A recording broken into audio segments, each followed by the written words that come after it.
On secondary chemistry chapter 5 hydrocarbons, introduction to hydrocarbons. So we are here again with another lecture, and this lecture is after the concept of ethyne. तो last time हमने जो है वो ethyne को discuss किया था और उसमें इथाइन की केमिकल प्रॉपर्टीज़, केमिकल रिएक्शंस वगैरह को देखा था इथाइन के अंदर।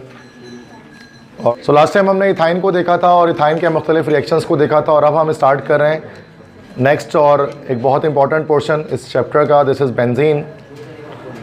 तो आज हम बेंजीन को स्टार्ट करने वाले हैं और आज फर्स्ट लेक्चर होगा बेंजीन के ऊपर, हाइड्रोकार्बन पर। फिर कल और एक और लेक्चर डिस्कस करेंगे। एटलीस्ट कम से कम 3 लेक्चर्स बेंजीन पर आपको चाहिए, उसके बाद चैप्टर एंड होगा ये, ठीक है। तो बेंजीन पर फर्स्ट लेक्चर में दे रहा हूँ, जिसमें जस्ट इंट्रोडक्शन बेंजीन का मैं आपको दूंगा इस 1.5 घंटे में, और इंट्रोडक्शन के अलावा स्ट्रक्चर बताऊँगा इस 1.5 घंटे में, ठीक है।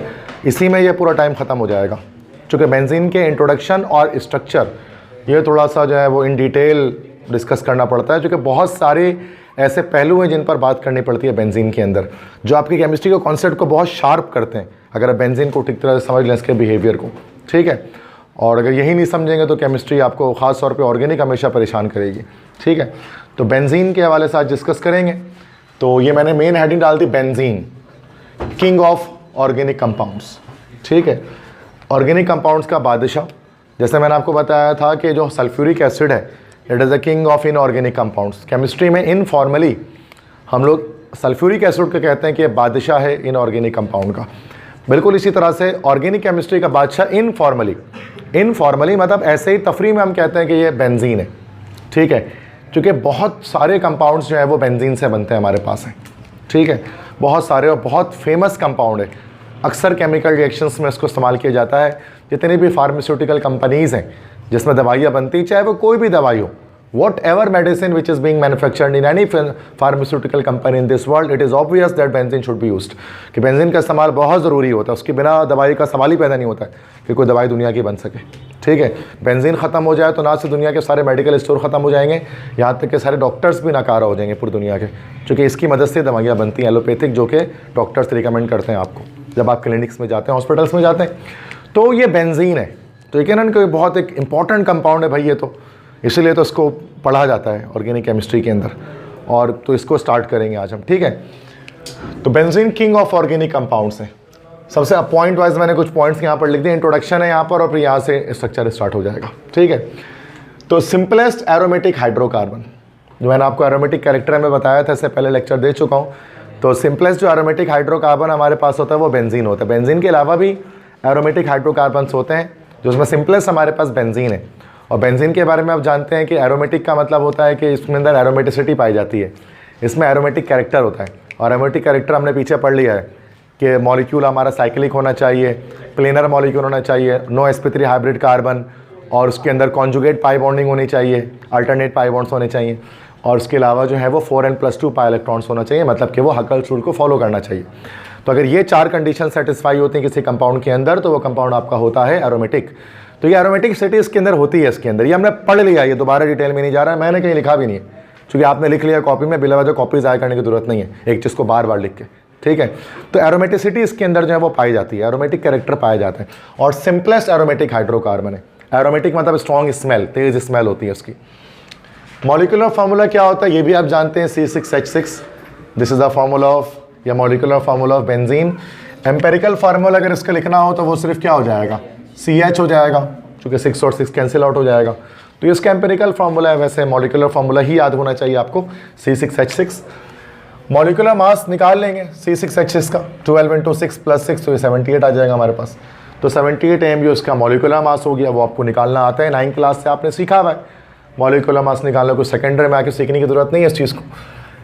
और it was isolated by Michael Faraday in 1825। सबसे पहले बेंजीन को जो डिस्कवर किया जिस साइंटिस्ट ने, उसका नाम था फेराडे, माइकल फेराडे, ठीक है। ये नाम आपने क्या नाम सुना होगा, माइकल फेराडे एक बहुत मशहूर साइंटिस्ट हैं साइंस की दुनिया में, माइकल फेराडे, जो कि लाइक जिन्होंने फिजिक्स में भी बड़ा काम किया माइकल फेराडे, और केमिस्ट्री में भी काम किया। जो इलेक्ट्रिक करंट है वो उसको भी उन्होंने जनरेट किया था, मतलब बिजली इलेक्ट्रिसिटी की डिस्कवरी भी नहीं की है माइकल फैराडे की फिजिक्स के अंदर, और केमिस्ट्री में बेंजीन की डिस्कवरी इनकी है। साथ में आपने लॉज ऑफ इलेक्ट्रोलिसिस पढ़ा होगा, फैराडेज फर्स्ट लॉ और सेकंड लॉ ऑफ इलेक्ट्रोलिसिस, ये इन्हीं का दिया हुआ है। इलेक्ट्रोमैग्नेटिक इंडक्शन का लॉ इनका दिया हुआ है।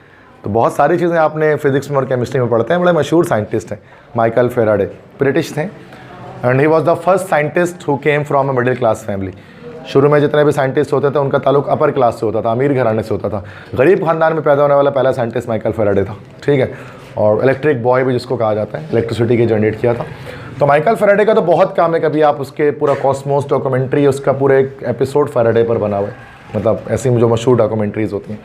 तो माइकल फैराडे ने पहली बार आइसोलेट किया, मतलब निकाला, डिस्कवर किया बेंजीन को 1825 में, 1825 में।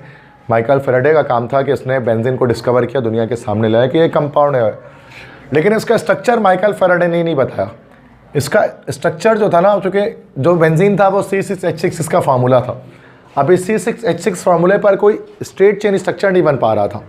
तो उस ज़माने में सिर्फ स्ट्रेट चेन स्ट्रक्चर के बारे में लोग जानते थे कि सीधा कार्बन सीधा चेन में जुड़ा होता है तो बस वही होता है, और इस बारे में लोग परेशान थे कि इसका स्ट्रक्चर कैसा होगा, तो ये कोई जानता ही नहीं था। तो उसी दौर में क्या था, जर्मनी में एक केमिस्ट रहा करते थे जिनका नाम था ऑगस्टस कैक्यूल, एक जर्मन केमिस्ट थे ऑगस्टस कैक्यूल।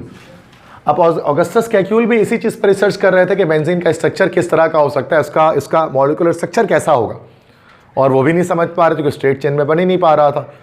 तो एक रात वो इसी चीज़ को सोचते हुए, इस बात को सोचते हुए वो सो गए, उनको नींद आ गई।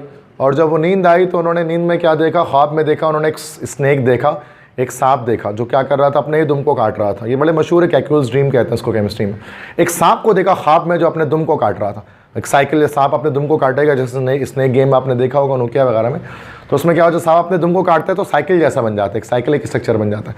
तो जब वो जागा तो उसने सोचा कि यार स्ट्रक्चर हम स्ट्रेट चेन ही क्यों बना रहे हैं, साइकिल में भी तो बना सकते हैं। तो फाइनली फिर कैक्यूल जब जागा, वो तो जागने पर अपने ख्वाब को इंटरप्रेट किया उसने, और उसने क्या किया, साइकिल के स्ट्रक्चर को प्रपोज किया 1865 में। और मतलब बेंजीन की डिस्कवरी 1825 में इसको डिस्कवर किया गया, और 1865 में जाने के बाद, इतने सालों के बाद जाकर इसका स्ट्रक्चर पता लगा कि इसका स्ट्रक्चर कैसा होता है। तो इसका स्ट्रक्चर साइक्लिक होता है इस तरह से, 6 कार्बन 6 हाइड्रोजन ऐसे जॉइन होते हैं हेक्सागोनल रिंग के अंदर, और अल्टरनेट पोजीशन पर बेटा क्या आता है, डबल बॉन्ड आता है, ऐसे ही होता है। इसी को मैंने बताया था कि हम क्या करते हैं, सारे कार्बन हाइड्रोजन को इनविजिबल कर देते हैं, डिसअपियर कर देते हैं, गायब कर देते हैं। तो उससे क्या होता है, स्ट्रक्चर इस तरह का या इस तरह का बन सकता है। चूँकि जो कॉन्जुगेट पाई बॉन्ड है वो 2 तरह के बन सकते हैं, वो इस पैटर्न में भी बन सकता है और इसके अल्टरनेट पैटर्न पे भी बन सकता है। तो ये जो स्ट्रक्चर्स हमारे पास कहलाते हैं, they are called Kekule's structure. तो इन स्ट्रक्चर्स को, इन दोनों स्ट्रक्चर्स को हम लोग कहते हैं कैक्यूल्स स्ट्रक्चर। और ये स्ट्रक्चर आपने अक्सर देखा होगा, बेंजीन को ऐसे ही बनाया जाता है, क्योंकि ऑगस्टस कैक्यूल ने 1865 में 1865 में इस स्ट्रक्चर के बारे में दुनिया को बताया था, ठीक है। That's why it is called Kekule's structure. समझा की बात। तो ये एक मैंने बताया कि डिस्कवरी की फैराडे ने स्ट्रक्चर बनाया, कैक्यूल ने एमसीक्यू उसके लिए याद रखिएगा। आगे क्या कि नेक्स्ट पॉइंट क्या लिखा मैंने कि it is a colourless, carcinogenic and highly inflammable liquid. ये कलरलेस होता है, इसका कलर कोई नहीं होता, लिक्विड फॉर्म में होता है, ठीक है। कलरलेस होता है, लिक्विड फॉर्म में होता है, पानी जैसा लगता है देखने में, लेकिन जाहिर सी बात है वोलेटाइल होगा क्योंकि ऑर्गेनिक लिक्विड है, नॉन पोलर है।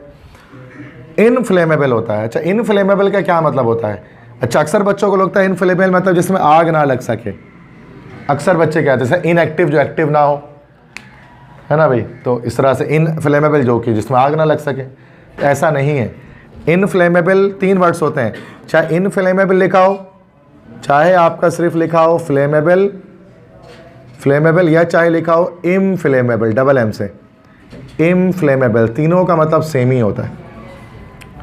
मतलब फ्लेमेबल, इनफ्लेमेबल, इनफ्लेमेबल मतलब जिसमें आग लग जाए, और जिसमें आग नहीं लगती उसको क्या लिखा जाता है? Non flammable. जिसमें आग ना लगे वो सिर्फ नॉन फ्लेमेबल है। बाकी फ्लेमेबल, इनफ्लेमेबल, इनफ्लेमेबल सबका मतलब यही होता है जिसमें आग लग सके। तो इनफ्लेमेबल का मतलब जिसमें तेज़ी से आग पकड़ ले, हाईली इनफ्लेमेबल, ठीक है। तो ऐसा नहीं समझना कि इसमें आग नहीं लगती। बेंजीन कंबस्टेबल होता है, फ्लेमेबल होता है, आग लग जाती है। कलरलेस होता है, दिखने में पानी जैसा लगता है, आग लग जाती है। और कार्सिनोजेनिक होता है। अब मेडिकल के स्टूडेंट जानते हैं कार्सिनोजेनिक किसे कहा जाता है। कार्सिनोजेनिक हर वो चीज़ होती है जो कि कैंसर कॉज करे, जो अगर आपकी बॉडी में शामिल हो जाए, अगर आपकी बॉडी में एंटर हो जाए, और बॉडी में एंटर होने के बाद अगर वो कैंसर कॉज करे, कैंसर जैसी मोहलिक बीमारी का बाइस बने, तो हर वो केमिकल बेटा केमिस्ट्री में कहा जाता है कार्सिनोजेनिक, जो कैंसर कॉजिंग हो। तो बेंजीन कैंसर कॉजिंग होता है। अगर बेंजीन आपके ब्लड में डायरेक्टली शामिल हो जाए तो, या फिर आपके डाइट के थ्रू, आपके फूड के थ्रू, तो आपको कैंसर को कॉज कर देता है। लेकिन बेंजीन प्योर स्टेट में बात कर रहा हूँ। जब हम दवाई की बात करते हैं, जब हम मेडिसिन की बात करते हैं, तो मेडिसिन में क्या होता है कि हम उस बेंजीन को डिफरेंट फॉर्म में कन्वर्ट कर देते हैं, और जो एक कंपाउंड जब दूसरे कंपाउंड में कन्वर्ट हो जाता है तो उसकी सारी प्रॉपर्टीज़ चेंज हो जाती हैं, फिर वो वैसे नहीं रहती हैं। समझ की बात। तो बेंजीन तो खुद बहुत ज़्यादा टॉक्सिक होता है, कार्सिनोजेनिक होता है, लेकिन बेंजीन बेस्ड कंपाउंड बहुत सारे ऐसे होते हैं जो हमको दवाई में यूज़ करते हैं, खाने पीने की चीज़ों में यूज़ करते हैं, तो उसमें कोई मसला नहीं होता है। लेकिन बेंजीन इटसेल्फ डायरेक्टली कभी इस्तेमाल नहीं किया जाता ह्यूमन बॉडी के लिए, ठीक है, बहुत हार्मफुल है डायरेक्टली ह्यूमन बॉडी के लिए बेंजीन। जैसे सोडियम, जैसे क्लोरीन गैस है। अब क्लोरीन गैस हार्मफुल है। क्लोरीन गैस को ज़्यादा देर तक इंसान सूंघेगा तो बेहोश हो जाएगा। क्लोरीन गैस के बारे में कहा जाता है टॉक्सिक होती है। Cl2 ग्रीन कलर की गैस होती है, टॉक्सिक गैस है, तभी उसको सैटेनिक एलिमेंट कहा जाता है, क्लोरीन को शैतानी एलिमेंट। लेकिन वही क्लोरीन जब नमक में आ जाता है तो ऐसा कुछ नहीं होता। नमक खाने से, नमक को सूंघने से, नमक को चखने से कोई इंसान बेहोश नहीं होता, जबकि उसी नमक के अंदर क्लोरीन है, बट चूंकि उसकी कंपोजिशन चेंज हो चुकी है, दैट्स वाई अब वो हार्मफुल नहीं रहा। इसी तरह बेंजीन को जब आप डिफरेंट कंपाउंड्स में चेंज कर देते हैं तो वो जो टॉक्सिक नेचर इसका होता है वो ख़त्म हो जाता है। वो फिर क्या पता फ़ायदेमंद हो जाए, आपको बीमारियों से दूर करे, ऐसा होता है। सही बात समझ में आ गई। तो बेंजीन खुद बजाते खुद जो बेंजीन होता है वो कार्सिनोजेनिक होता है, कैंसर कॉज करता है, बड़ा हार्मफुल है इंसान के लिए। इसीलिए अक्सर बेंजीन के बॉइलिंग पॉइंट मालूम करने के लिए कॉलेज में होता है, बट वो किया नहीं जाता कभी भी। लिख तो देते हैं हम लोग जर्नल में बेंजीन का बॉइलिंग पॉइंट इतना है, बट कभी मालूम नहीं करते उसके वेपर्स भी कार्सिनोजेनिक होते हैं। दैट्स वाई हम लोग बेंजीन के अलावा बाकी कंपाउंड्स के बॉइलिंग पॉइंट को मालूम कर रहे होते हैं कॉलेज के अंदर, बेंजीन को नहीं करते। पुराने पहले बेंजीन को लिखा तो जाता है कोर्स में, बट मालूम कभी नहीं किया जाता, क्योंकि वेपर्स उसके टॉक्सिक होते हैं, दैट्स वाई। ठीक है, तो ये चीज़ है। तो बेंजीन को प्योर स्टेट में कोई इस्तेमाल नहीं करता, सच्ची बात तो यही है। नेक्स्ट है, it burns with black suit. Black suit के साथ जलता है। सूट मतलब होता है धुआं, काले धुएं के साथ ये जलता है due to high percentage of carbon in benzene. Benzene में कार्बन की हाई परसेंटेज की वजह से। देखो एरोमेटिक कंपाउंड्स का एक मसला, एरोमेटिक कंपाउंड्स होते ही ऐसे हैं जो क्या हो बेटा, जो कि ब्लैक सूट के साथ जलें। अगर आपको मैं दो लिक्विड दे दूँ टेस्ट ट्यूब के अंदर और आपको चेक करना है कि बताएं कि किस में एरोमेटिक हाइड्रोकार्बन है, किस में नॉन एरोमेटिक है, मतलब किस में स्ट्रेट चेन वाला है, तो आप कुछ नहीं करो, माचिस मार दो, दोनों में माचिस मार दो। माचिस मारने पर जो काले धुएं के साथ जल रहा होगा वो एरोमेटिक होगा, जो काले धुएं से नहीं जल रहा होगा वो एलिफेटिक होगा, एरोमेटिक नहीं होगा, मतलब नॉन एरोमेटिक होगा। जैसे दो टेस्ट ट्यूब ले लिया, एक टेस्ट ट्यूब में मैंने पेट्रोल डाल दिया और एक टेस्ट ट्यूब में मैंने डाल दिया बेंजीन, और दोनों में चेक किया, बताओ किस में पेट्रोल किस में बेंजीन है, तो माचिस मार देना है। माचिस मारेंगे तो जो पेट्रोल होगा उसमें से काला धुआं नहीं निकलेगा, लेकिन जो बेंजीन होगा उसमें से काला धुआं निकलेगा। अब बच्चे बोलते हैं सर ये हो क्यों रहा है? हर चीज़ के पीछे कॉन्सेप्ट है, ठीक है, देर मस्ट भी होगा। आप नहीं भी पूछेगा तो मैं आपको बताऊंगा कि क्या कॉन्सेप्ट है इस चीज़ के पीछे, ठीक है। तो रीज़न यही होता है कि लाइक जैसे अगर आप मिसाल के तौर पे अगर आप बात करते हैं लाइक पेट्रोल की बात करते हैं 6 कार्बाना वाला, तो C6H14 उसके अंदर मौजूद हमारे पास है, ठीक है। इसी तरह बेंजीन की बात करते हैं C6H6 है। तो कार्बन टू हाइड्रोजन रेशियो सबसे ज़्यादा जो है बेटा किसमें, बेंजीन के अंदर मौजूद है। अब यहाँ चेक कर लो, कार्बन और हाइड्रोजन के मुकाबले में कार्बन 6 और हाइड्रोजन 14 है, 14 है, तो यहाँ कार्बन कंटेंट कम है।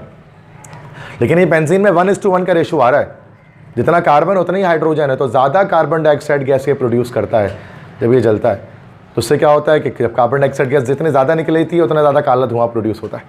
जो चीज़ काले धुएं से जल रही है उसका मतलब वो चीज़ जलकर CO2 गैस की प्रोडक्शन बड़ी मिकदार में कर रही है, तभी कार्बन पार्टिकल्स इतनी बड़ी तादाद में आकर इसको धुआं बना रहे हैं काले रंग का। तो ब्लैक सूट के साथ ही जलता है। नॉर्मल सी बात है ना, आप कोई भी चीज़ है जो एरोमेटिक कंपाउंड आप जलाओगे तो ऐसे ही होगा। लेट से मिसाल के तौर पे कि आप जैसे सुई गैस को जलाते हैं घर पर तो कोई काला धुआं नहीं निकलता है। सुई गैस जिसको हम कहते हैं लाइक जो नेचुरल गैस है घर में जो खाना पकाने के लिए, उसमें कोई काला धुआं नहीं निकलता, उसको जलाते हैं क्योंकि वो हाइड्रोकार्बन है, वो CH4 है, कार्बन का रेशियो इतना ज़्यादा नहीं है हाइड्रोजन के मुकाबले में। लेकिन ये अगर आप बेंजीन जलाते हैं या बेंजीन बेस्ड कंपाउंड को जलाते हैं तो काला धुआं निकलता है। अब बेंजीन बेस्ड कंपाउंड क्या हो सकते हैं, जैसे टायर होता है। अब टायर के अंदर भी हमारे पास जो है ना वो बेंजीन के कंपाउंड्स मौजूद होते हैं, जो टायर रबर जो बनता है। कभी आप टायर को जलाएं, कभी एहतजाज होता है, प्रोटेस्ट होता है, आपने देखा टायर जलाए होते हैं। जब टायर जलता है तो काला धुआं निकल रहा होता है उसके अंदर से तेजी से, देखा है कभी टायर जलते हुए? क्यों निकल रहा है? चूंकि उसके अंदर एरोमेटिक हाइड्रोकार्बन है, वो कार्बन की परसेंटेज ज़्यादा उसके अंदर है, दैट्स वाई वो ज़्यादा कार्बन डाइऑक्साइड प्रोड्यूस कर रहा है, ज़्यादा काला धुआं निकल रहा है। बात समझ में आ रही है? तो यही चीज़ मैं यहाँ पर बताना चाह रहा था कि it burns with black soot, ये जलता है काले धुएं से, due to high percentage of carbon in benzene, क्योंकि बेंजीन में कार्बन की परसेंटेज ज़्यादा होती है बनिस्बत अल्केन्स के बनिस्बत अल्केन्स के कंपैरिजन में। दैट्स द पेट्रोल को, मीथेन गैस को, मिट्टी तेल को जलाने से काला धुआं नहीं निकलता, लेकिन बेंजीन को जलाने से निकलता है। बात समझ में आ रही है क्या बताना चाह रहा हूँ? नेक्स्ट पॉइंट, बॉइलिंग पॉइंट इसकी कितनी होगी? अब चूंकि नॉन पोलर नेचर का है तो वाटर के मुकाबले में तो बॉइलिंग पॉइंट इसकी कमी आएगी। जैसे वाटर की बॉइलिंग पॉइंट हमारे पास आती है, दिस इज 100 डिग्री सेंटीग्रेड, जबकि बेंजीन की बॉइलिंग पॉइंट हमारे पास कितनी आ रही है? This is 80 degree centigrade. क्यों आ रही है? पानी से कम क्यों है? चूँकि सिंपल सी बात है कि इसमें नॉन पोलर मॉलिक्यूल है। अब नॉन पोलर है तो इसकी वजह से इसके अंदर लंडन डिस्पर्जन फोर्सेस पाई जाएंगे, जो कि वीक अट्रैक्टिव फोर्सेस है, वीक इंटरमोलिकुलर फोर्सेस है, जिसकी वजह से यह आराम से बॉयल हो जाता है, जल्दी बॉयल हो जाता है। चूँकि आपने पढ़ा होगा फर्स्ट ईयर के अंदर बॉइलिंग पॉइंट हमने पढ़ा था, चैप्टर नंबर ये 5 था, लिक्विड स्टेट। लिक्विड स्टेट में बॉइलिंग पॉइंट का फैक्टर पढ़ा था। एक फैक्टर अगर आपको याद है तो, कि the boiling point is directly proportional to the strength of intermolecular force. जितना ज़्यादा इंटरमोलिकुलर फोर्स स्ट्रॉन्ग होगा उतना ज़्यादा बॉइलिंग पॉइंट हाई होगा। पानी के अंदर पाया जाता है हाइड्रोजन बॉन्डिंग, जिसकी वजह से पानी की बॉइलिंग पॉइंट ज़्यादा है 100 डिग्री, जबकि पेट्रोल या बेंजीन इनमें ये चूँकि नॉन पोलर है तो इनके अंदर लंडन फोर्सेस पाई जाती हैं, लंडन डिस्पर्जन फोर्सेस, जो कि वीक अट्रैक्टिव फोर्सेस, जिनकी वजह से क्या होता है कि इनकी जो बॉइलिंग पॉइंट है वो कैसी होती है? कम होती है, लो होती है। दैट्स वाई वाटर से कम इसकी बॉइलिंग पॉइंट 80 डिग्री सेंटीग्रेड है। बात समझ में आ रही है? कॉन्सेप्ट क्या है? ठीक है, तो 80 डिग्री सेंटीग्रेड इसकी बॉइलिंग पॉइंट है, कम है पानी से। क्यों कम है? चूंकि पानी के अंदर इंटरमोलिकुलर फोर्स ज़्यादा स्ट्रॉन्ग है। क्लियर है? हर चीज़ का रीज़न पूछ सकते हैं, तो आपको पता होना चाहिए हर चीज़ के पीछे क्या रीज़न है। डेंसिटी कितनी होगी? डेंसिटी भी कम होगी, जाहिर सी बात है, इंटरमोलिकुलर फोर्स की डेंसिटी कम, तो डेंसिटी है 0.88 ग्राम पर ml। डेंसिटी मतलब भारीपन। इसका मतलब अगर पानी और बेंजीन दोनों को मिक्स करोगे तो ऊपर क्या रहेगा? पानी के बेंजीन ऊपर क्या रहेगा? लिक्विड में बेंजीन ऊपर रहेगा, जिसकी लिक्विड जिसकी डेंसिटी कम होती है वो पानी के ऊपर रहेगा ना भाई। तो लेयर अगर बनाएंगे तो ऊपर लगेगी हमेशा लेयर किसकी? बेंजीन की, नीचे लेयर रहेगी पानी की, और दोनों मिक्स भी नहीं होंगे, बिकॉज लाइक डिजॉल्व लाइक, एक पोलर है एक नॉन पोलर है, डिजॉल्व नहीं होगा, इमल्जन एक बन जाएगा एक हमारे पास। ऐसे ही है ना भी, जैसे तेल और पानी का इमल्जन बनता है वैसे बेंजीन और वाटर का इमल्जन बनेगा, नॉन आइडियल सॉल्यूशन। पढ़ा था उसको, राउल्ट्स लॉ, भूल गए? याद रखो, एप्टीट्यूड में काम आएगा। ओके, डेंसिटी 0.88 ग्राम पर ml है। वैसे मैं कहानी बता रहा हूँ डिटेल में, वरना आपको झटका भी मार लोगे तो काम तो बन जाएगा। नेक्स्ट, ड्यू टू इट्स, वही वाली बात, डिसॉल्युबिलिटी वाली, due to its non polar nature it is insoluble in water. पानी में कभी डिजॉल्व नहीं हो सकता, but soluble in non polar solvent. जैसे कि पेट्रोल में हो सकता है, क्लोरोफॉर्म हो गया, कार्बन टेट्राक्लोराइड हो गया, हेक्सेन हो गया, कार्बन डाइसल्फाइड हो गया, जितने भी हमारे नॉन पोलर सॉल्वेंट्स होते हैं उनके अंदर डिजॉल्व हो जाता है। अब आप नहीं याद करो एक भी नॉन पोलर सॉल्वेंट याद कर लो, आप ना याद करो एग्जाम्पल कर सकते हो तो पेट्रोल याद कर लो, जो कॉमन है, बच्चों को याद होता है, वो याद कर लो। बुक में तो हर बार नॉन पोलर सॉल्वेंट के आगे ना आर लिखा होता है। कभी किताब में लिखा होता है कि non polar solvent such as petrol, कहीं लिखा होता है सच एस कैरोसिन, कहीं लिखा होता है सच एस कार्बन डाइसल्फाइड, कहीं लिखा होता है सच एस क्लोरोफॉर्म, कहीं लिखा होता है सच एस CS2। तो भाई इतना, ये किताब वालों की गलतियाँ होती हैं उसके अंदर ना। एक ही लिखना चाहिए यार, बच्चा हमारे इतना जीनियस नहीं है कराची का। एक लिख दोगे पेट्रोल है, नॉन पोलर, खत्म है, देख भी रहा है बच्चा चुपचाप से, दिमाग में बैठ भी जाएगा। लेकिन वो हर बार अलग अलग लिखते हैं तो बच्चे थोड़ा कंफ्यूज होते हैं कि नॉन पोलर सॉल्वेंट है क्या। पेट्रोल एक फेमस नॉन पोलर सॉल्वेंट है, सही है ना भाई? आप ऐसे ही ध्यान में रखो, ऐसा मसला नहीं है कि आपने सर हमने तो CCl4 नहीं देखा, क्लोरोफॉर्म नहीं देखा, कार्बन डाइसल्फाइड नहीं देखा, तो कोई मसला नहीं है। आप पेट्रोल तो देखे हो ना, तो वो ध्यान में रख लो यार, उसमें डिजॉल्व वो नॉन पोलर है तो वो नॉन पोलर सॉल्यूट को डिजॉल्व करता है, जैसे कि पेट्रोल को वो बेंजीन को डिजॉल्व करेगा, है ना भाई? ऐसा इससे पहले भी मैंने आपको बताया था। तो इंट्रोडक्शन पॉइंट सारे समझ में आ गए? Any question in all start से एंड तक को बात समझ में आ गई सारी? MCQs के लिहाज से कुछ भी पूछा जा सकता है इसके अंदर आपसे, ठीक है? अब आ जाता है अपने मेन टॉपिक पर, जो आज हमारा मेन टॉपिक है, this is structure of benzene. Benzene का स्ट्रक्चर वो कैसा होता है? अब देखो, बाकी सबके स्ट्रक्चर बड़े आराम से हम बना लेते हैं, तो 5 मिनट से अंदर अंदर मैं आपको स्ट्रक्चर किसी के भी बता सकता हूँ, मीथेन, इथेन, इथीन, इथाइन। लेकिन जो बेंजीन है ना, ये पूरा हमारा जो है वो 45 मिनट्स खींचेगा उठा के, ठीक है? बेंजीन का स्ट्रक्चर, इसके स्ट्रक्चर में कुछ मसला था, मतलब एक बड़ी मसले वाली बात है। देखो बेंजीन, ऐसे मैं आपको मसला बता देता हूँ, पहले मसला बताता हूँ, क्योंकि हमारी बुक में पुरानी चीज़ों में वो सारी चीज़ें डिटेल में थी, पुरानी बुक के अंदर, नई बुक के अंदर बहुत शॉर्ट कर दिया उसको, तो मैं थोड़ा सा अपनी तरफ से आपको एक्स्ट्रा बता रहा हूँ, ठीक है? पुरानी बुक के लिहाज से अब बेंजीन मतलब चीज़ें शॉर्ट कर दी गई ना। मैंने बताया कि पता नहीं किसी वजह से, चूँकि केमिस्ट्री शायद बच्चा पढ़ना नहीं चाहता है तो उठा के बस कम कर दिया गया चीज़ों को उठा के, बट ऐसा नहीं था। केमिस्ट्री भी अच्छी सब्जेक्ट है यार, उसको और ऐड कर दो आप, बच्चा पढ़ेगा, उसको नॉलेज आएगी उसको। नहीं तो MBBS में जाके तो आगे पढ़ना ही है उसको 36 तरह की चीज़ें, तो शुरू में ही पढ़ा दो यार, ताकि डॉक्टर बनेगा तो वहाँ फ़ायदा हो जाएगा। अब क्या होगा, आप कम पढ़ रहे हैं, जब MBBS करेंगे तो इतना मुश्किल हो कि केमिस्ट्री आएगा, परेशान हो जाएंगे जाकर। तो कहीं ना कहीं आपको परेशान तो होना ही है, अभी नहीं तो बाद में, ऐसे ही ना। तो देखो यहाँ पर, हाँ इंजीनियरिंग वालों का फ़ायदा इसलिए है कि उनको चलो अच्छा है कि कम ही हो गया, कौन ज़िंदगी में पढ़ना भी आगे नहीं है, बट मेडिकल वालों तो नुकसान में आ गए ना इस चक्कर में। तो ये 3 हमारे पास पाई बॉन्ड्स इसके अंदर है, दिख रहे हैं? चेक करें बेटा जल्दी से, दोबारा से देखें। 3 पाई बॉन्ड इसके अंदर दिख रहे हैं। There are 3 pi bonds in benzene. अब जब 3 पाई बॉन्ड है तो उसका मतलब इस बेंजीन को होना क्या चाहिए? अनसैचुरेटेड होना चाहिए, हाईली अनसैचुरेटेड होना चाहिए, होना चाहिए सैचुरेटेड, अनसैचुरेटेड क्यों? पाई बॉन्ड है। अल्कीन में डबल बॉन्ड था तो उसकी वजह से अनसैचुरेटेड था, अल्काइन में भी पाई बॉन्ड था उसकी वजह से अनसैचुरेटेड था, तो बेंजीन में भी पाई बॉन्ड है तो उसकी वजह से अनसैचुरेटेड होगा, ये होगा ना भाई। अभी तक जो कॉन्सेप्ट बनाया है वो यही है, बट ये होता सैचुरेटेड। अब ले लो, पकड़ लो, अब इसको देखो, कॉन्सेप्ट समझ रहे हो इसको? तो ये मसला हो गया, ये फंस गया ना। आप बच्चा केमिस्ट्री पढ़ते हैं अगले दिन से बोलता अब नहीं पढ़ेंगे, खत्म, आखिरी दिन तक केमिस्ट्री का। इतने मुश्किल से कॉन्सेप्ट बनाए कि पाई बॉन्ड आएगा तो अनसैचुरेटेड होगा, ये आकर बेंजीन सारा कॉन्सेप्ट पलट दे रहा है आपका। नहीं, इससे तो कुछ नहीं होता। आप चलो आप डिकीन ले लो, डिकीन ले लो, 10 कार्बन वाला अल्कीन, एक पाई बॉन्ड होगा, बाकी सारा सिग्मा बॉन्ड है, फिर भी वो अनसैचुरेटेड है। तो ये तो ऐसा तो कोई फर्क ही नहीं है ना, पाई बॉन्ड होगा तो अनसैचुरेटेड होगा। यही पढ़ाती है केमिस्ट्री हमें, यही पढ़ा है हमने केमिस्ट्री में। पाई बॉन्ड होगा तो अनसैचुरेशन नेचर आएगी, अनसैचुरेटेड होगा पाई बॉन्ड होने पर, ऐसा ही है ना भाई। यही पढ़ा है अब तक हमने, जब तक केमिस्ट्री पढ़ रहे हैं हम लोग हैं। बेंजीन में आकर ये कॉन्सेप्ट चेंज हो रहा है, पाई बॉन्ड है और सैचुरेटेड है। कैसे है ये? अब यहां से कॉन्सेप्ट बनेगा आपको केमिस्ट्री का शानदार। तो ये स्ट्रक्चर यहां पर हम डिस्कस करेंगे बेंजीन का, तो समझ में आएगा कि कैसे। ठीक है, काफ़ी सारे सवाल जो आपके माइंड में घूमते हैं बेंजीन के बारे में वो क्लियर होंगे। सबसे पहले तो यहाँ पर स्ट्रक्चर आते हैं, स्टार्ट करते हैं। ठीक है, सेंट्रल एटम क्या है उसके अंदर? जो कम है, कार्बन है, बीच में है। सराउंडिंग एटम क्या है? अब एक कार्बन को कितना सिग्मा बॉन्ड माना? देखो अभी हाइब्रिडाइजेशन के बारे में डायरेक्टली नहीं बता सकते, हम चेक करेंगे सिग्मा बॉन्ड कितना बनाना है कार्बन को। तो ये एक सिग्मा, ये दूसरा सिग्मा, ये तीसरा सिग्मा। क्या हर कार्बन 3 सिग्मा बॉन्ड बना रहा है? बेंजीन के अंदर हर कार्बन को चेक कर लो, 3 सिग्मा बॉन्ड बना रहा है। अब जब 3 सिग्मा बॉन्ड बनाएगा तो हाइब्रिडाइजेशन क्या होनी चाहिए हर कार्बन की? क्या sp2 होनी चाहिए? तो मैंने क्या लिखा? हाइब्रिडाइजेशन इन कार्बन sp2, क्योंकि हम यही पढ़ा कि इतना sp2 कैसी होगी? ये तो कार्बन की इलेक्ट्रॉनिक कन्फिगरेशन लिख दी, 1s2 2s2 फिर 2p2 में 2px1 2py1 2pz0, ground state configuration. अब आपको पता है हाइब्रिडाइजेशन हमेशा एक्साइटेड स्टेट में होती है और वैलेंस शेल के अंदर होती है। तो क्या होगा बेटा कि 2s इलेक्ट्रॉन जंप कहां मारेगा?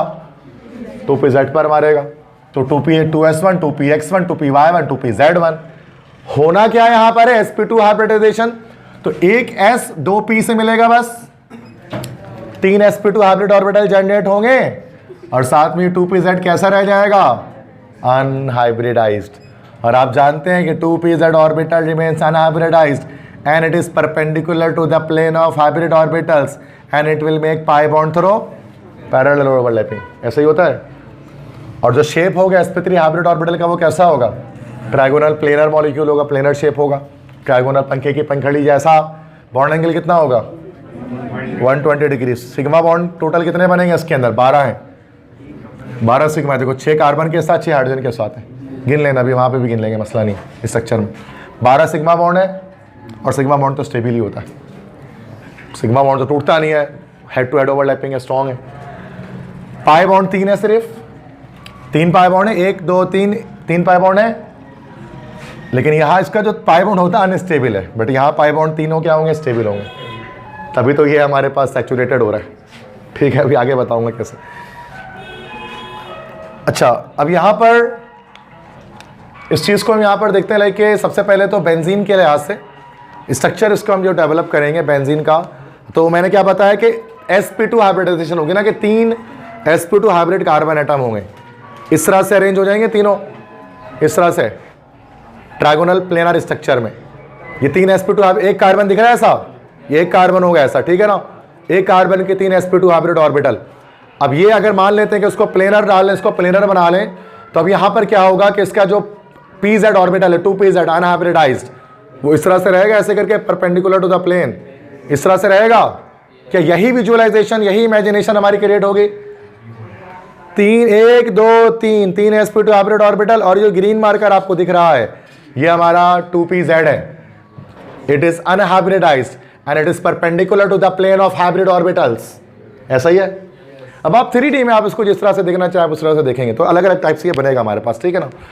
तो कहने का मकसद है कि टोटल इसके अंदर जो है वो इस तरह से क्या है कि sp मतलब ट्रायगोनल प्लेनर स्ट्रक्चर है हर कार्बन का, और एक जो है वो अनहाइब्रिडाइज्ड है। तो ये टोटल पाई बॉन्ड इसके अंदर हमारे पास 3 आ जाएंगे, ठीक है ना। अब देखो, अब यहाँ पर डायग्राम हम यहाँ पर बना रहे हैं। इधर पर जो डायग्राम बनी है ये बेंजीन का हाइब्रिडाइज स्ट्रक्चर है, जो मीथेन, इथीन, इथाइन से मुश्किल है, चूँकि उसमें मीथेन में 1 कार्बन है बेचारा, एक सिर्फ कार्बन, सिंगल कार्बन, इथीन में 2 कार्बन, इथाइन में 2 कार्बन, बट बेंजीन में 6 कार्बन और 6 के 6 sp2 हाइब्रिडाइज्ड, 6 के 6 का ट्रायगोनल स्ट्रक्चर, तो हेक्सागोनल रिंग बनेगी। अब यहाँ चेक करो, जैसे देखो ये फर्स्ट कार्बन है, एक फर्स्ट कार्बन यहाँ दिख रहा है, पहला कार्बन, इसका ट्रायगोनल प्लेनर 3 दिख रहा है आपको, ठीक है। और जो इसका एक अनहाइब्रिडाइज्ड ऑर्बिटल है वो परपेंडिकुलर है। अगर हमने ये पंखे की पंखड़ी अगर हमने इस तरह से सीधे स्ट्रेट लगा दी है ना, अगर मान लो कि ऐसे है ना, अगर हमने इसको ऐसे लगा दिया है, तब जो pz है ना वो ऐसे करके बाहर निकला होगा, लेकिन हम उसको बना नहीं सकते, मतलब we can not make it. हम इसको बनाएंगे कैसे? दीवार पर हमें सुराख करना पड़ेगा, इसके लिए ड्रिल करना पड़ेगा, जो पॉसिबल नहीं है ना, मैं ऐसा करूँगा। तो बेहतर ये है कि यहाँ पर हम इसको बजाय इस तरह से बनाने के, हम इसको यहाँ से डॉटेड लाइन से इस तरह बना लेते हैं। तो ये ऐसे नीचे नहीं है, ऐसे ये सारे जो है ना ये सब तरह से बाहर निकले हुए, ठीक है। इधर से परपेंडिकुलर का मतलब समझ रहे हो, अगर ये प्लेन पर बेस बन गया तो ये परपेंडिकुलर रहा ना ऐसा स्ट्रेट पे, समझ में आ रही बात। अगर आप इस बोर्ड को बेस मान लेते हो तो ये परपेंडिकुलर है ना भाई, जो बाहर आ रहा है, ठीक है। तो समझो इस चीज़ को रटना नहीं है कि सर क्या बना दिया आपने मकड़ी का जाला, ये स्ट्रक्चर है, ठीक है। तो ये कार्बन है, और मैं इसे मिटाकर दोबारा 2 मिनट में बना दूंगा, लेकिन वो आपको पता है मैं पहले से लिख कर रखता हूँ उसको, ठीक है ना। तो वरना को ऐसा नहीं कि बनाने इतना मुश्किल नहीं है कि सर ये तो बड़ा मुश्किल लगा होगा बनाने में, आपको ये आसान है। इसका तरीका इसका बनाने का सिंपल ये होता है ना कि पहले बस हम हेक्सागोन बना लेते हैं। इसका तरीका होता है कि आप कॉपी में पहले हेक्सागोन बना लोगे, हेक्सागोन बनाने के बाद फिर आप जो है ना लाइन्स को ट्रेसिंग करते हुए आप इस तरह से बना लोगे, तो आड़ा तिरछा नहीं होगा। वरना ऐसे क्या होगा, डायरेक्ट बनाओगे ना तो 4 से 5 बार मिटाओगे, छठी बार बनेगा। अगर आपको पहली बार में सही बनाना है, टाइम बचाना है, सर में दर्द से बचना है, हेक्सागोन आपने एक बना लिया, इस तरह से हेक्सागोन आपने एक बना लिया। उसके बाद आपने क्या करना है कि आप इस तरह से इसके अंदर इस तरह से लगाते जाएं, तो क्या होगा, बिल्कुल परफेक्ट है, खूबसूरत सा शेप आएगा। बाद में मिटा देना उसको, हेक्सागोन को। ये ट्रिक है इसकी। तो मैं ऐसे ही जब मैं बोर्ड पे बना रहा था तो मैंने ऐसे ही बनाया था उसको। एक हेक्सागोन की लाइन भी आपको शायद पता नहीं, वो तो मिटा दिया मैंने, दिख रही होगी, ठीक है। तो आप भी पेंसिल से हेक्सागोन ड्रॉ करके आप इस तरह बना लोगे, ठीक है। आपसे नहीं बना तो वो ना क्लास के एंड में बना भी दूंगा एक बार दोबारा से, ठीक है। तो ये एक कार्बन है, इस तरह से ये हाइब्रिडाइज आ गया, फिर दूसरा कार्बन, तीसरा कार्बन, चौथा, पांचवा, छठा, टोटल 6 कार्बन दिख रहे हैं। हर कार्बन का ट्रायगोनल प्लेनर स्ट्रक्चर दिख रहा है, और हर कार्बन का एक 2pz ऑर्बिटल आपको दिख रहा है 90 डिग्री परपेंडिकुलर, ओके, ठीक है। और आप ये देख सकते हैं हर कार्बन दूसरे कार्बन के साथ सिग्मा बॉन्ड से जुड़ा हुआ है, और हर कार्बन एक हाइड्रोजन के साथ भी जुड़ा हुआ है सिग्मा बॉन्ड से। टोटल 6 सिग्मा बॉन्ड 2 कार्बन के बीच में और 6 हाइड्रोजन कार्बन के बीच में, तो 12 सिग्मा बॉन्ड हो जा रहे हैं। यहां तक तो सबको मसला कोई नहीं है, ठीक है। यहां तक हमने बना दिया है कि जो बॉन्ड्स है ना, मतलब ये पाई बॉन्ड को छोड़कर, ये 3 पाई बॉन्ड को छोड़कर ये सारा बॉन्ड बन चुका है अभी इस वक्त। टोटल ये 12 सिग्मा बॉन्ड बन चुके हैं। अब ये देखना है कि सर ये पाई बॉन्ड जो 3 बन रहे हैं ये कैसे बनेंगे। सारी कहानी यहां पर आकर अटकती है बेंजीन की, ठीक है। सारे जो मेन स्टोरी है, जो मेन बातें हैं, वो यहां पर आएंगी कि बेंजीन के अंदर जो हमारे पास पाई बॉन्ड्स हैं वो कैसे बनेंगे। इसको ये कहना इतना टिपिकल है कि मैंने अलग से नीचे डायग्राम बना दिया इसकी पाई बॉन्डिंग के लिए, मतलब अलग से मैंने बना दिया ताकि चीज़ ज़्यादा बेहतर समझ में आप लोगों को कॉन्सेप्ट क्लियर हो जाए, क्रिस्टल क्लियर होना जाए। तो 1 2 3 1 2 3 करके 3 डायग्राम मैंने बनाई है। अब देखो हो क्या सकता है कि ये जो बॉन्ड्स है ना, अब ये अल्टरनेट 2 पैटर्न से जोड़ सकते हैं पाई बॉन्ड, या तो 2 ऐसे कर लें, 2 ऐसे कर लें और 2 ऐसे जुड़ जाए पैरेलल में, या एडजेसेंट वाले भी कर सकते हैं आपस में। दो तरह से हो सकते हैं। जैसे कि अगर मान लो कि मैं इस पूरे स्ट्रक्चर को इस तरह से बना दूं, अब ये प्लेन आपके पास हो गया जो ब्लू कलर से आपको दिख रहा है, ये प्लेन है, और ये मैंने थोड़ा सा मैं 3D यूज कर रहा हूँ, 3D कर दिया मैंने। अब देखो अब यहाँ पर आपको स्ट्रेट दिख रहा है इसके, इसी स्ट्रक्चर को मैंने ना थोड़ा सा 3D कर दिया। अब 3D कर दिया तो ऐसा हो गया। तो अब यहाँ पर आप PZ जो है ना 2PZ ऑर्बिटल, ये जो सारे हमारे पास है 2PZ ऑर्बिटल, अब आपको दिख रहे हैं सही तरह से। ये जो रेड कलर का भी यहाँ पर दिख रहा था आपको, अब लिख रहे हैं 90 डिग्री कैसे ये परपेंडिकुलर हुए उसके साथ, ठीक है। क्योंकि मैंने उनको छुपा लिया सारे ना sp2 हाइब्रिड ऑर्बिटल को, सिर्फ मैं 2PZ जो है ना हाइब्रिडाइज इसको शो कर रहा हूँ। इस डायग्राम में भी और इस डायग्राम में भी आप देख लो, दो अलग अलग सिचुएशंस बन रही है हमारे पास है, दो अलग अलग सिचुएशंस हमारे पास आ रही हैं। एक तो ये हो रहा है कि पहले में ये हो सकता है कि हमारे पास ये वाले दोनों जुड़ जाए आपस में, ये आपस में ओवरलैप हो जाए और ये आपस में ओवरलैप हो जाए। This is the first way. दूसरा वे हमारे पास क्या हो सकता है, सेकंड वे, कि ये दो आपस में जुड़े, ये दो आपस में जुड़े, ये दो आपस में इस तरह से पैरेलल ओवरलैपिंग कर लें। दो पॉसिबल तरीके आ रहे हैं पर ओवरलैपिंग करने के उसके अंदर, और ये बेंजीन क्या करता है, इन दोनों तरह से जो है वो ओवरलैपिंग हमारे पास कर रहा होता है। वो ऐसे भी ओवरलैप करता है पाई बॉन्ड को, ऐसे भी ओवरलैप होता है पाई बॉन्डिंग। मतलब पाई बॉन्ड किसी एक दो कार्बन पे अटैच नहीं है, वो असल में इन दो कार्बन पे भी है, दूसरे एडजेसेंट कार्बन पे भी है, और इस तरह से ये मूव होता रहता है बॉन्ड, कभी इस पे बनते कभी इस पे बनते, कभी इस पे बनते कभी इस पे बनता है। इस तरह पाई इलेक्ट्रॉन्स बार बार शिफ्ट होते हैं, इधर से उधर, इधर से उधर, इधर से उधर। इस पाई बॉन्ड को, इस तरह की जो पाई बॉन्ड होती है ना, इसको हम लोग कहते हैं कि इस तरह से जब पाई बॉन्ड होती है तो उसको हम लोग कहते हैं this is called delocalized pi bonding. Delocalised pi bonding, समझिए बहुत डिटेल बातें कर रहा हूँ, जिंदगी भर केमिस्ट्री पढ़ोगे ये बात समझ में आएगी आपको। डीलोकलाइज्ड पाई बॉन्डिंग, लोकलाइज का क्या मतलब होता है, जो चीज़ एक जगह पर जमी रहे, डटी रहे, इधर उधर भागे नहीं, वो लोकलाइज्ड होती है, ठीक है। लोकल है मतलब मकामी, अपने मकाम से हट नहीं रही, अपने मकाम पर, अपने लोकल पर है, अपने लोकेलिटी पर है, अपने मकाम पर, अपनी जगह पर है, that is localized. Localized pi bonding, जो अपनी जगह से हिले नहीं। जैसे मिसाल के तौर पे इथीन है, दो कार्बन है, बीच में पाई बॉन्ड है, अब वो हिल के कहीं और जा नहीं सकता, अपनी जगह पे ही रहेगा। अपनी जगह पे रहेगा तो आराम से जब मर्जी तब उसको तोड़ सकेंगे, आराम से टूटेगा, क्योंकि भाग नहीं रहा ना, वो जगह पर खड़ा हुआ है अपनी जगह पर, तो आराम से हल्का सा फोर्स लगा और वो पाई बॉन्ड टूट गया, जस्ट वो अनसैचुरेटेड हो गया। अब बेंजीन में आ जाओ, अब बेंजीन में ऐसे भी पॉसिबल हो रहा है और ऐसे भी पॉसिबल हो रहा है, मूव कर रहा है, ये वाइब्रेशन में है ये पाई बॉन्ड्स, इसको हम कहते हैं डीलोकलाइज्ड पाई बॉन्डिंग। अब लोकलाइज्ड है, डीलोकलाइज्ड हो गया, मतलब एक खास मकाम पे अटका हुआ नहीं है, बैठा हुआ नहीं है, मूव कर रहा है, इधर उधर हो रहा है। अब जब आप बॉन्ड ये वाला तोड़ने जाते हैं ना इधर से, तो पाई बॉन्ड भाग के दूसरे कार्बन पे चला जाता है, दूसरे कार्बन पे तोड़ने जाता है, भाग के दोबारा इधर आ जाता है। अब इसके चक्कर में, इस डीलोकलाइजेशन की वजह से क्या होता है, आप पाई बॉन्ड तोड़ ही नहीं पाते बेंजीन का। दैट से बेंजीन का जो पाई बॉन्ड होता है ना, वो सिग्मा बॉन्ड जैसा मजबूत हो जाता है और उसको तोड़ना मुश्किल हो जाता है। दैट्स वाई वो हो जाता है सैचुरेटेड, स्टेबल, वो एडिशन रिएक्शन नहीं देता पाई बॉन्ड की ब्रेकेज से, क्लेवेज से। बात समझ में आ रही है? तो इसको हम लोग कहते हैं डीलोकलाइजेशन इन पाई बॉन्डिंग, या delocalised pi bonding. Delocalised pi bond, और कुछ लोग इसी को कहते हैं केमिस्ट्री की दुनिया में रेजोनेंस। इसी को केमिस्ट्री के अंदर हम लोग कहते हैं रेजोनेंस। रेजोनेंस हो गया, एक तो रेजोनेंस होता है जो फिजिक्स में पढ़ते हैं हम लोग, दो बॉडीज के फ्रीक्वेंसी का मैच कर जाना, दैट इज रेजोनेंस। दो बॉडी की फ्रीक्वेंसी मैच हो जाए तो वो रेजोनेंस है। वो तो फिजिक्स वाले रेजोनेंस है जो वेव मोशन के अंदर हम लोग पढ़ रहे होते हैं, वेव साउंड वगैरह में।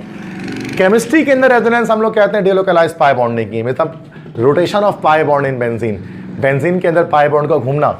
इसी की वजह से हम कह सकते हैं कि बेंजीन के अंदर जो पाई बॉन्ड्स होते हैं वो जगह टिके नहीं रहते, ये पाई बॉन्ड उधर किधर भागता है, ये इधर भागता है और ये इधर भागता है। This is called delocalized pi bonding, this is called delocalization, this is called rotation of pi bond, this is called resonance in benzene. It will give the saturated nature to benzene, और ये benzene को unsaturated नहीं रहने देता alkyne और alkyne की तरह, क्योंकि आप इसका पाई बॉन्ड तोड़ नहीं सकते, क्योंकि जब तोड़ने जाते हो भाग के दूसरे कार्बन पे चला जाता है। बात समझ में क्या डिटेल बताओ, इलेक्ट्रॉन माइक्रोस्कोप के अंदर घुस के ये चीज़ें पता लगती हैं, ऊपर से नहीं पता लग सकता आपको देखकर। इसके लिए केमिस्ट्री का कॉन्सेप्ट आपको अच्छा होना चाहिए, बेहतरीन किस्म का। तो यहाँ पर क्या होता है कि ऐसे भी बन जाए, ऐसे भी बन जाए, तो इससे क्या हो रहा था, बेंजीन रिंग के ऊपर और नीचे पाई इलेक्ट्रॉन्स का क्लाउड, एक बादल मैंने बना दिए, पाई इलेक्ट्रॉन्स का क्लाउड जनरेट हो जाता है both above and below the plane of benzene ring. अब ये पाई इलेक्ट्रॉन का क्लाउड है, चूंकि पाई बॉन्ड इतना घूम रहे इधर उधर, तो उधर पे भी हर जगह पर है, जिसकी वजह से क्या होता है कि ये स्टेबिलिटी गेन कर लेता है इलेक्ट्रॉन क्लाउड जनरेट होने की वजह से। तो यहां पर मैंने लिखा था, अब सुन लो, इसको पढ़ लेते हैं जरा। Pi bonds are delocalized and responsible for the stability of benzene, that's why benzene undergoes substitution reaction instead of addition reaction. कोई भी इंसान बेंजीन को देखता है तो देखकर क्या बोलेगा कि बेंजीन को एडिशन रिएक्शन करना चाहिए, क्योंकि 3 पाई बॉन्ड है, जब अल्कीन और अल्काइन करते हैं एडिशन रिएक्शन तो बेंजीन को भी करना चाहिए क्योंकि पाई बॉन्ड है। लेकिन बेंजीन कभी भी एडिशन रिएक्शन नहीं देता नॉर्मल कंडीशन पर।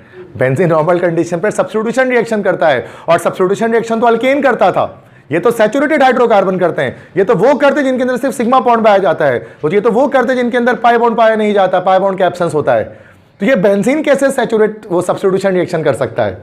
क्योंकि बेंजीन का पाई बॉन्ड आप तोड़ नहीं सकते हैं, दैट्स व्हाई। और क्यों तोड़ नहीं सकते? डीलोकलाइजेशन की वजह से। दिमाग में डाल लो इस बात को, गलत नहीं करना है इस बातों को। बड़ी मुश्किल बात है, मैं मानता हूँ, बट समझ में आना चाहिए जो बात मैं बता रहा हूँ। किताबों में नहीं लिखा होता है ऐसा, बट पता होना चाहिए आपको क्या चीज़ है। वरना अक्सर आप यूट्यूब पे वीडियोस देखते ही रह जाएंगे और आपको पता नहीं लगेगा कि ये है क्या चीज़ डीलोकलाइजेशन। क्योंकि बहुत टफ है और टीचर बहुत टफ करके इसको बताते हैं, क्योंकि आसान बात नहीं है ये जो मैं बता रहा हूँ, ठीक है। क्योंकि हम तो केमिस्ट्री पढ़ते हुए आ रहे हैं, बेस बनाते हुए आ रहे हैं, तो शायद हम समझ पा रहे हैं कि क्या। वरना तो उस डायग्राम में बच्चा फंसा रह जाता है, आगे की तो बात ही छोड़ दो।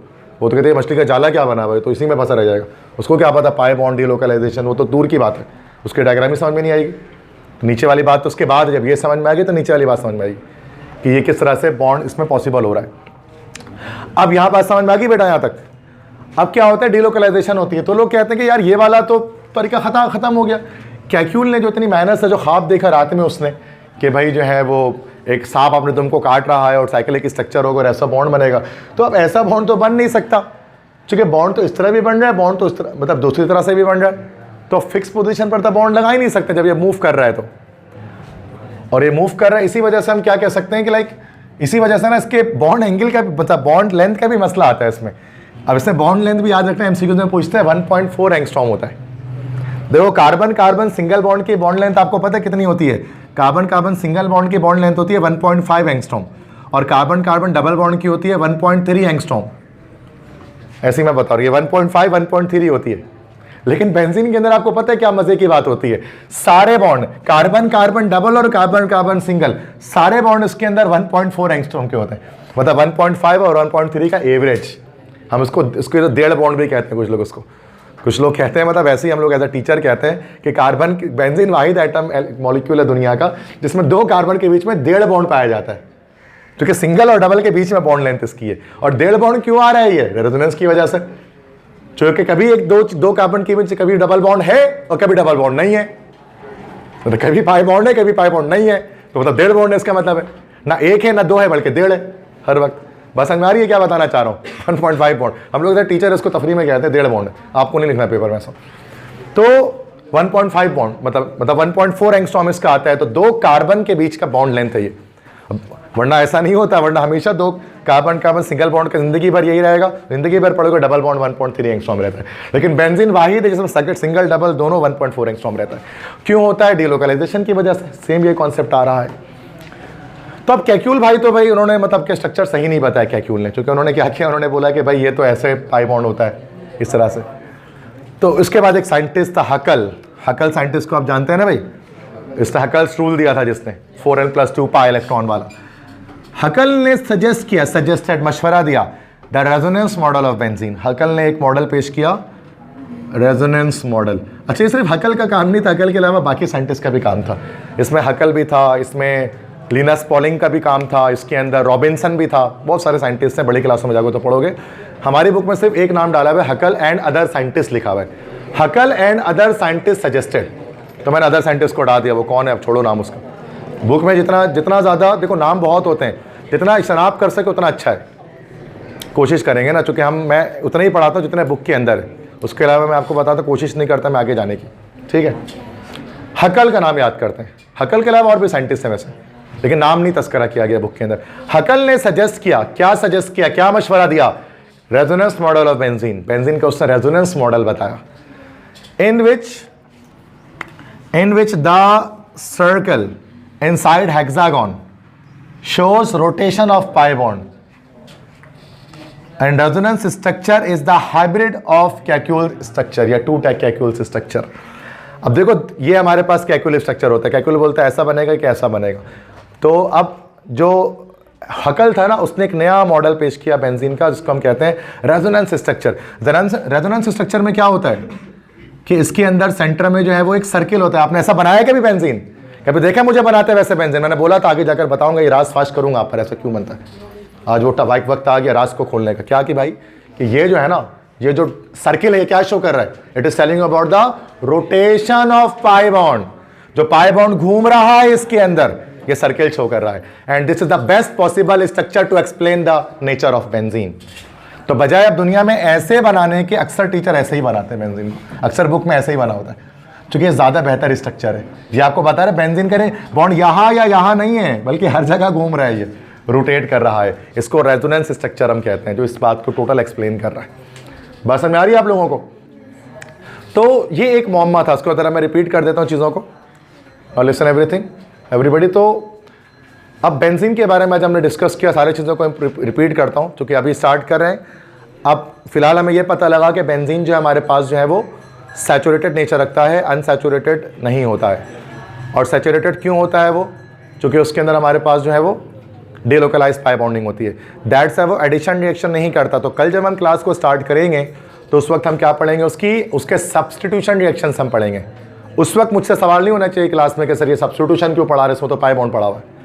वैसे तो अक्सर बच्चों को तो फर्क ही नहीं पड़ता, कुछ भी लिखा हुआ है बोर्ड पे, लेकिन पढ़ने वाले बच्चों को ये सवाल नहीं आना चाहिए मेरे पास कि सर ये क्यों हो रहा है। नहीं पढ़ने वाले को तो वैसे भी नहीं पता आज क्या चला है सब कुछ, ठीक है।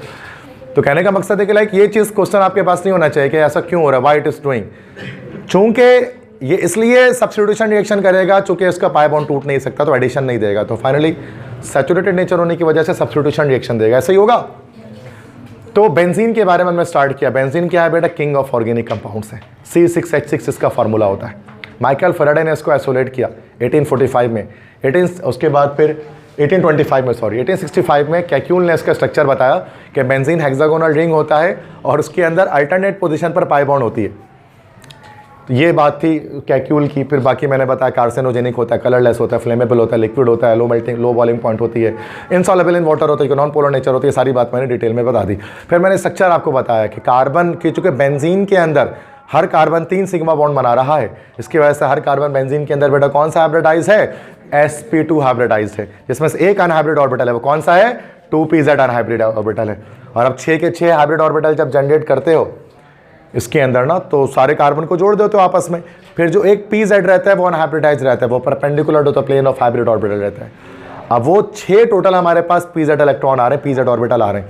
अब वो 4 से बात 6 ऑर्बिटल मिलकर 3 पाई बॉन्ड बना सकते हैं ओवरलैप करके। अब वो ओवरलैपिंग 2 पैटर्न में बन सकती है। फर्स्ट पैटर्न भी पॉसिबल होता है, सेकंड पैटर्न भी पॉसिबल होता है, और ये दोनों ही वाइब्रेशन में होते हैं। इसी को हम लोग कहते हैं रेजोनेंस से डेलोकलाइज पाई बॉन्डिंग। और इसी की वजह से क्या होता है कि बेंजीन के अंदर जो नेचर आता है वो सैचुरेटेड आता है। बेंजीन सैचुरेटेड होता है, बेंजीन स्टेबल होता है, बेंजीन का पाई बॉन्ड मजबूत होता है। आप बेंजीन के पाई बॉन्ड को नहीं तोड़ सकते हैं, that's why benzene addition reaction नहीं देता। इसी वजह से बेंजीन सब्स्टिट्यूशन रिएक्शन देता है। इसलिए बेंजीन का बिहेवियर एक एक्सेप्शन है दुनिया के तमाम मॉलिक्यूल्स के लिए, ऑर्गेनिक कंपाउंड्स के अंदर। तो इतना अगर मैं बता रहा हूँ ना तो उसके पीछे वजह है, इतने आराम से नहीं समझ में आ जाएगी इस चीज़ के बारे में, ठीक है ना। चूँकि इसका बिहेवियर बिल्कुल अपोजिट जा रहा है बाकी अनसैचुरेटेड मॉलिक्यूल्स के। चूँकि मैंने अल्कीन और अल्काइन बताया था, वहाँ मैंने बताया था पाई बॉन्ड होगा तो अनसैचुरेशन आएगी, पाई बॉन्ड होगा तो अनसैचुरेशन आएगी। अब यही इसके साथ आपको कोई अनसैचुरेशन टेस्ट भी फेल आएगा इसका। मैंने ब्रोमीन वाटर टेस्ट आपको बताया था ना कि आपने एक टेस्ट ट्यूब ले लिया, उस टेस्ट ट्यूब के अंदर आपने अल्कीन को डालेंगे, अल्काइन को डालेंगे तो ब्रोमीन वाटर का ब्राउन कलर डिकलराइज हो जाएगा।